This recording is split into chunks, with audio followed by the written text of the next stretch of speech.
Hey, hey, hey. It's Filter Free Friday, y'all. Listen, I am so glad y'all here.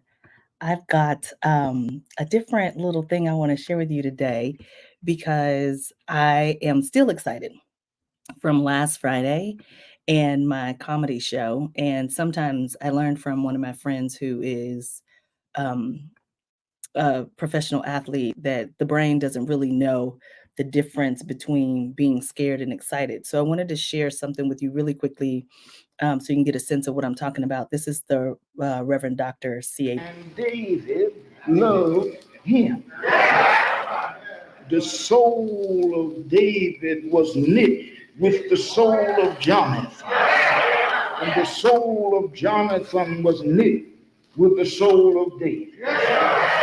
Now, Jonathan's father hated David, but Jonathan loved him. You know, the manner of some people is if they fall out with you, they want the whole world to fall out.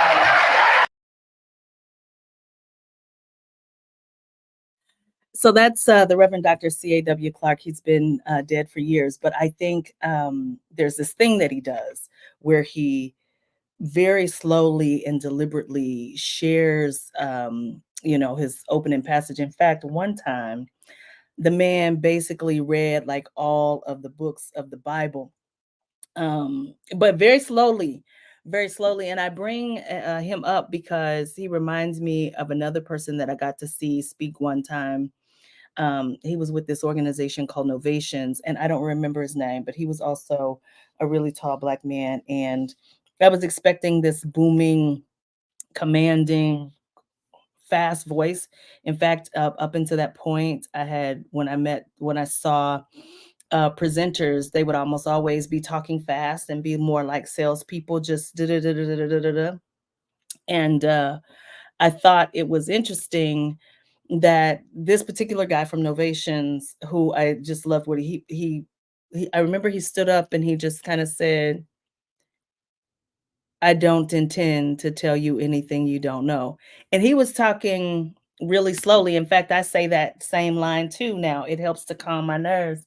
And what's interesting about my opportunity to do the comedy show was that for my whole life, I thought I was funny. I feel like God has given me an extemporaneous gift to be able to tell jokes and make people laugh, but it has not always been I didn't always consider it a gift because it used to get me in trouble. Of course, it used to get me in trouble at home. It used to get me in trouble at school. It used to get me in trouble at church.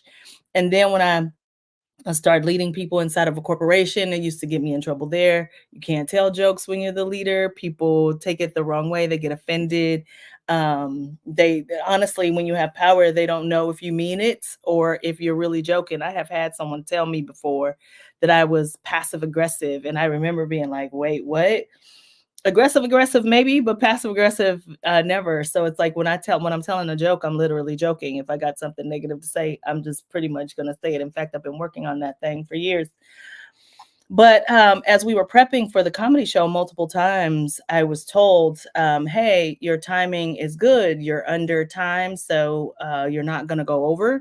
And I know this about myself from having studied CAW Clark, that one of the things I do to calm my nerves, because I don't know if you saw it, but last Monday, I was trying to figure out how I could drop out of that thing.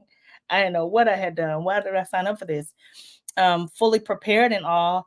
And I just felt like I wasn't funny in any way, shape, or form. But I have consistently in my keynote speaking and things of that nature use the CAW Clark method of just kind of slowing down when I'm nervous, because to slow down, in fact, just a inside tip, when I just go to the podium and just stand, that means I have nerves.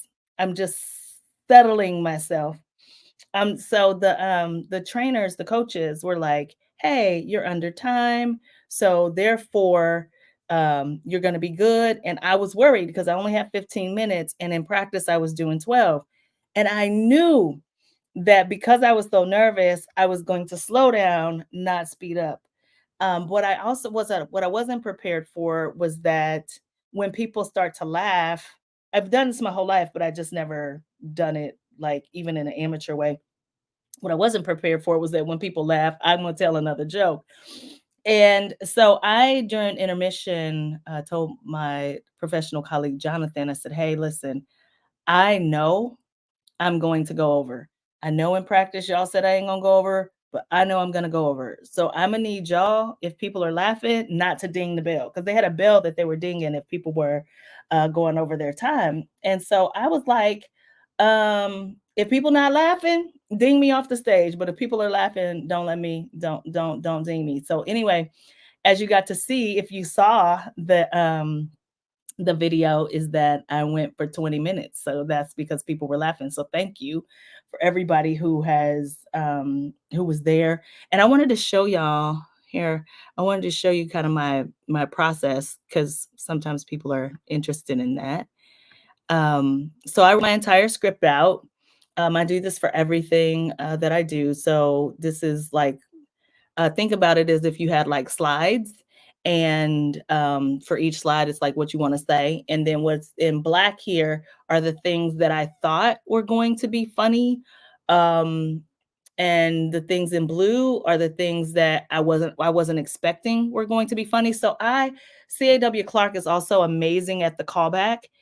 So whatever he starts his sermons with, he always goes back to it at the end. Think about like a Dave Chappelle. So I always go back no matter what engagement I do, even these filter free Fridays. I come back, I watch it, see if what I said made sense or not. And so what's in blue here are things that I thought were actually funny that people laughed at that I wasn't expecting people to laugh at. And then red is something I meant to say, which was a good punchline that I left out. I only had one of those.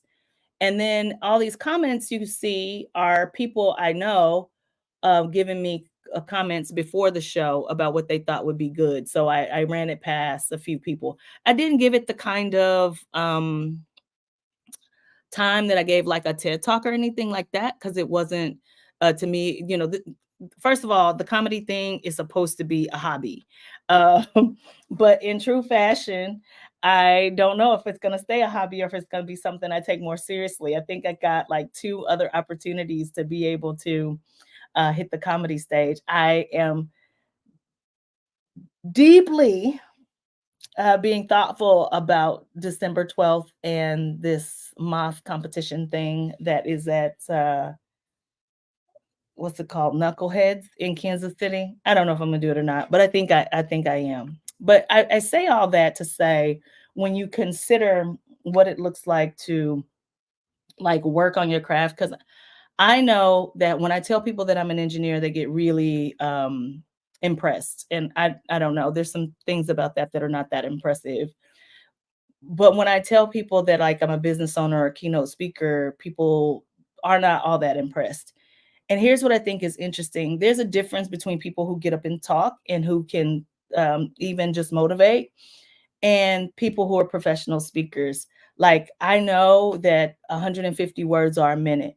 I know exactly what my filler word is, especially my filler phrase, which is, you know what I'm saying. I'm trying to figure out how to say that less, but in the comedy skit, people were laughing at that. I know that like a CAW Clark, I slow down.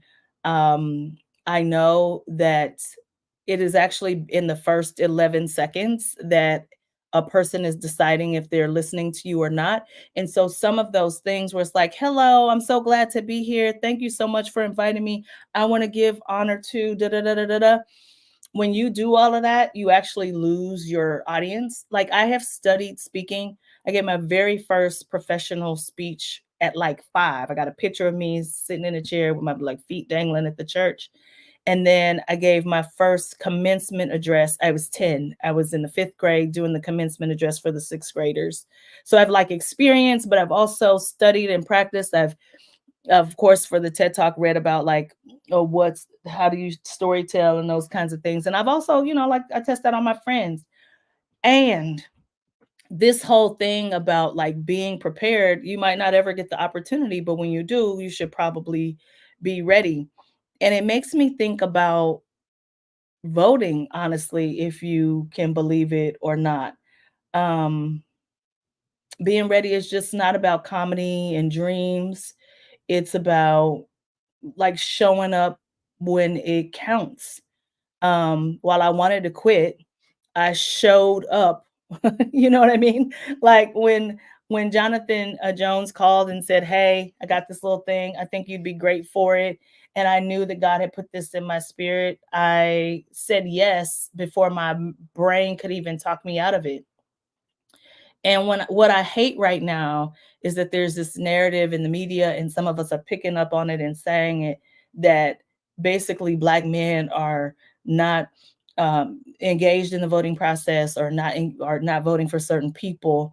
And I try not to get myself involved in the actual candidates and talk more about policy, because when you start talking about candidates, then you do start to see people lean towards a person or another. But when you talk about policy, and I think everyone knows that I'm a pro-choice person, when you the demographic of people who support reproductive rights and reproductive freedom more than any other demographic is Black men, and that's more than Black women. And like I got that definitely from the Black Male Voter Project. And so when you think about what sometimes gets repeated, I think where we get stuck is the brothers are ready. The brothers have been thinking about what does it look like for men when women don't have reproductive freedoms? What does it look like for men if a woman dies in childbirth, and then they are the primary or only caregiver for their child? That's why they support reproductive freedom at rates greater than anybody else. And so it's like they understand the assignment. And so I don't know what this narrative is. And so when I think about myself in this whole comedy thing, there have been enough people who have been like, first of all, a childhood friend was like, you ain't even that funny, right before I went on. Somebody else really close to me laughed when I said I was going to do it, like, no way. um I sent the script to a college friend who was like, "Yeah, this kind of reads like a TED Talk. I don't know if it's going to be funny." And I let all of that stuff get into my head and cause me to like want to quit on Monday. But I got to tell you, um, you don't need a sold out show to start your dream or do anything that you want. I put it on my vision board when I remembered, when it came to my memory, because I had suppressed the idea that I wanted to be a comedian and tell stories. When it came back to me, I put it on my vision board, and it's not just about stating the vision and making it plain. It's also about execution.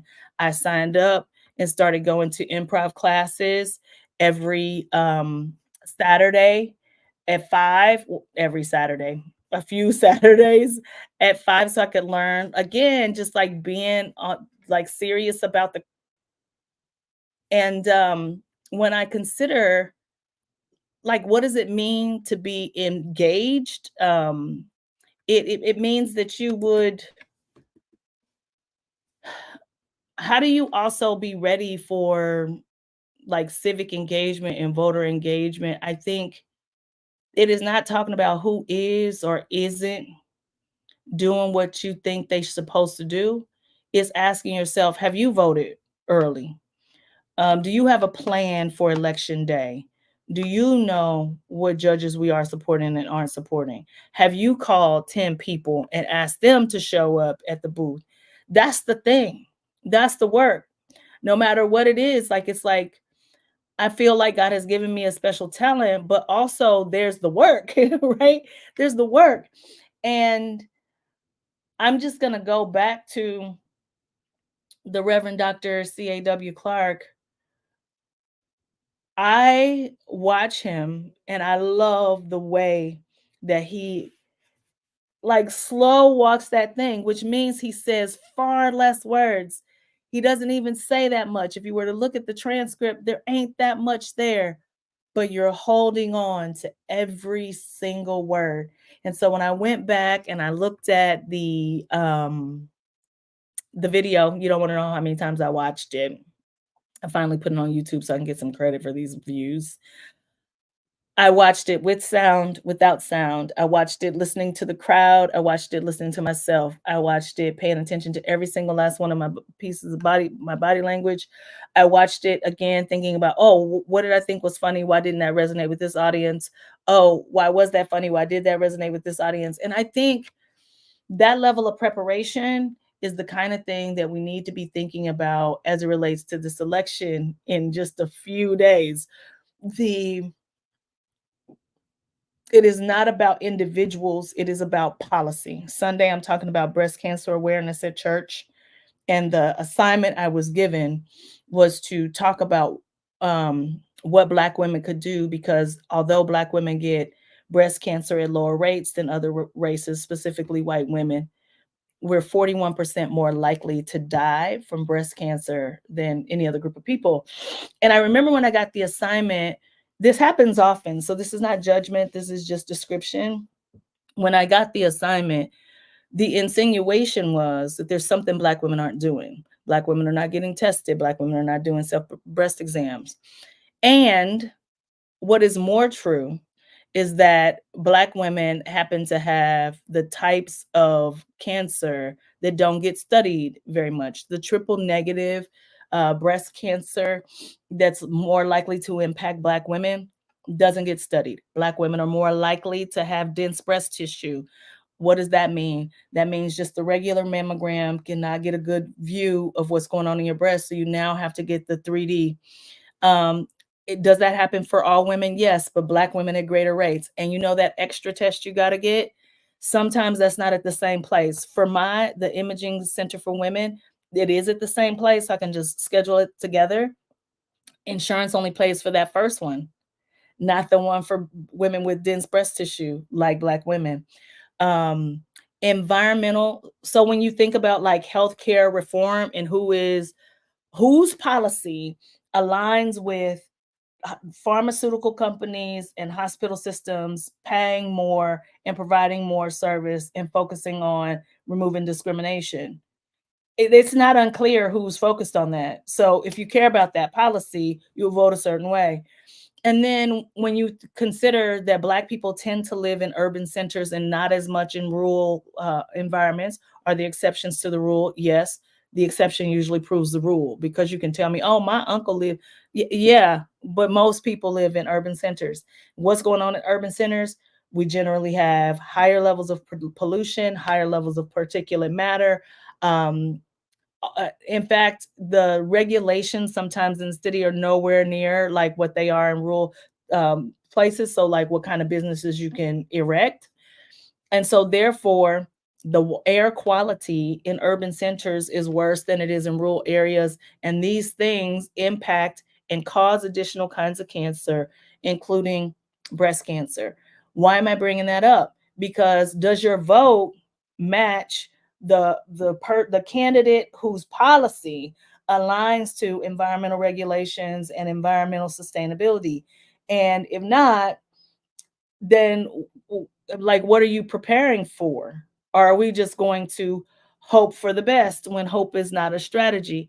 And so I just think that there are people like the Reverend Dr. CAW Clark, um, who have shown me what it looks like to be prepared and also to do it scared. I don't know if he was scared or not, but I can say that when I have that feeling in my stomach, my palms are sweaty, my body is telling me, Nicole, you're nervous.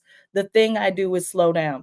And so I was grateful that on the day of that the coaches actually listened to me, because during that break I was like, look, I know I'm gonna go over because I'm going to slow down because I'm scared to death, and that they gave me the additional 5 minutes. And I'm grateful for all of you who managed to watch.